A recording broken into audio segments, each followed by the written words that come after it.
On May 10, 1996, 23 climbers from 5 expeditions stood on the summit of Mount Everest, the roof of the world at 29,029 feet.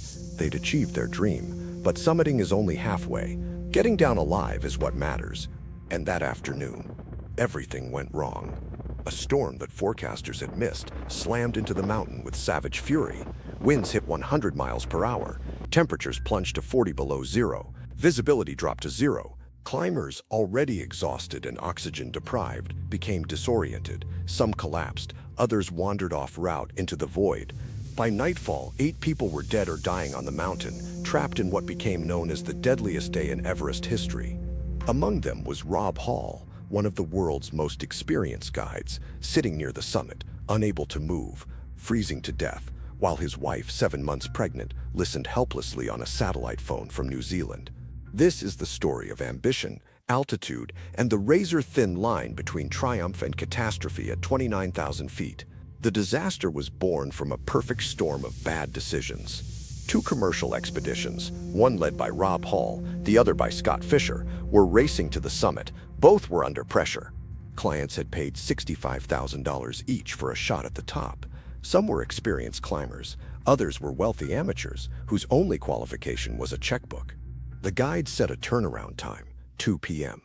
If you're not at the summit by then, you go down, no exceptions. The descent is more dangerous than the climb, and you need daylight and energy reserves. But on May 10th, the turnaround time was ignored. Climbers were slow. Bottlenecks formed at the Hillary Step, a near-vertical rock face just below the summit. People waited in line, burning oxygen, burning time. Rob Hall reached the summit at 2:00 p.m., his own deadline. He should have turned back. He didn't. He waited for a struggling client, Doug Hansen, who'd paid for 2 attempts and was desperate to summit. Doug reached the top at 4 p.m., 2 hours late. By then the storm was closing in, and they were out of time.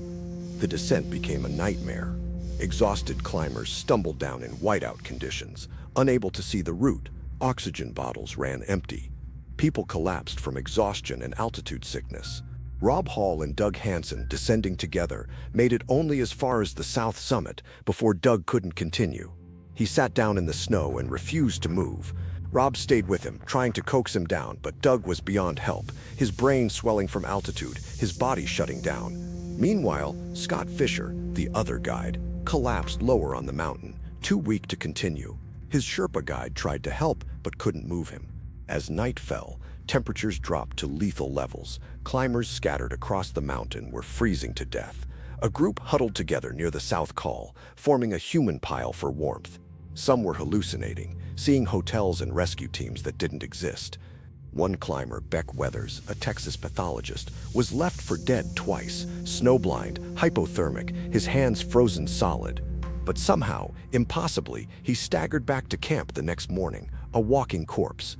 Rob Hall, still trapped near the summit with Doug Hansen, made a final satellite call to his wife Jan. His words were calm, heartbreaking. "Don't worry too much," he said. He told her he loved her, asked her to name their unborn daughter. Then the line went quiet. Rescuers tried to reach him, but the storm was too fierce, the altitude too high. Rob Hall died on the mountain, sitting upright, frozen in place. Doug Hansen's body was never found. Scott Fisher died on the South Kernel. In total, 8 climbers perished in 24 hours. The disaster shocked the world and ignited fierce debate. Were commercial expeditions turning Everest into a deadly tourist attraction? Were guides pushing unqualified clients beyond their limits? Was the mountain becoming a graveyard for ambition? John Krakauer, a journalist who'd been on Rob Hall's team and survived, wrote a best-selling book, Into Thin Air, chronicling the disaster. It became one of the most famous mountaineering books ever written, a brutal examination of hubris, survival, and the cost of chasing dreams at 29,000 feet. Beck Weathers' survival remains one of the most astonishing aspects of the disaster. Left for dead in the storm, his face frozen, his hands destroyed by frostbite, he somehow regained consciousness and walked back to camp. Rescuers were stunned. They'd written him off. He was evacuated by helicopter in one of the highest rescues ever attempted.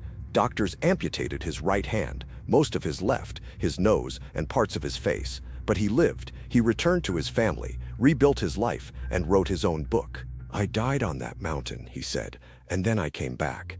His survival was a testament to the inexplicable resilience of the human body and spirit. But not everyone was so lucky. The bodies of Rob Hall, Scott Fisher, and others remain on Everest, frozen monuments to the mountain's unforgiving nature.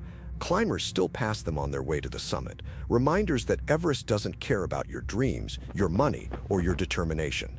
It only cares about the weather, the altitude, and whether you respect its power. The 1996 disaster changed Everest forever. It exposed the dangers of commercialization, of inexperienced climbers paying their way onto the world's deadliest peak. Reforms were introduced: better weather forecasting, stricter turnaround times, more experienced guides. But the tragedies continue. Since 1996, hundreds more have died on Everest. The mountain is littered with bodies, some used as landmarks. Green Boots, a climber who died in 1996, lies in a cave on the northeast ridge, passed by every climber on that route. The death zone above 26,000 feet remains a place where the human body begins to die, where judgment fails, where even the strongest can fall. Everest is not a mountain to be conquered. It's a mountain that allows you to survive, if you're lucky, if you're smart, and if you turn back when it tells you to. Rob Hall didn't turn back, and it killed him. His story, and the stories of those who died with him, are reminders that some summits aren't worth the cost, and that the greatest victory on Everest isn't reaching the top, it's coming home alive.